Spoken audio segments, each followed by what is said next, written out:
Kung mapapansin po natin dito sa ating satellite image, ay wala naman po tayong binabantayan na cloud cluster or sama ng panahon na maaari po maka-apekto dito sa ating bansa. Patuloy pa rin po nakaka-apekto itong amihan o northeast monsoon, partikular na dito po sa may dulong Hilagang Luzon.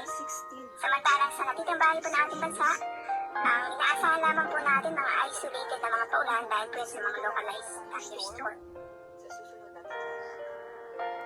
Ang magiging taya ng ating panahon sa susunod na 24 oras dito sa Luzon, dahil nga po nakaka-apekto pa rin itong northeast monsoon sa may extreme northern Luzon, asahan po natin itong mga isla ng Batanes at Babuyan Islands. Makakaranas po yan ng mga isolated na mga light rains at ang magiging kalagayan po ng kalangitan ay bagyang maulap at pamis po magiging maulap po yung ating kalangitan dyan po sa mga isla sa may dulong Hilagang Luzon. Dahil po yan sa northeast monsoon. Samantalang sa ating bahagi po ng Luzon, magiging maganda ang ating taya ng panahon. Ang inaasahan lamang po natin mga isolated na mga paulan dahil sa mga localized thunderstorm. And then maaari po magkaroon ng mga isolated na mga pag-ulan. Samantalang ang magiging agwat ng temperatura dito po sa may northern Luzon, sa mga piling lugar, sa Baguio, 15 to 25 degrees Celsius, sa may Tuguegarao, 24 to 32 degrees Celsius, Lawag, 25 to 32 degrees Celsius.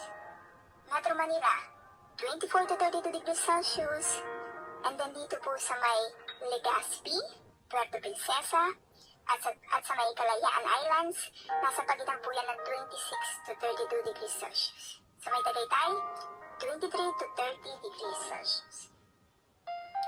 Ang magiging kalagayan naman po ng ating panahon dito sa may Visayas and Mindanao, magiging mainit at malinsangan po yung panahon, magkakaroon po tayo ng bahagyang maulap, and then maaari pong maging makulimlim.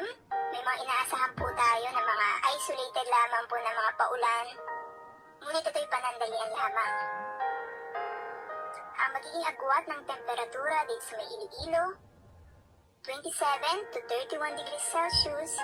Samantalang dito po sa may Cebu City, inaasahan po natin yan ay 26 to 32 degrees Celsius.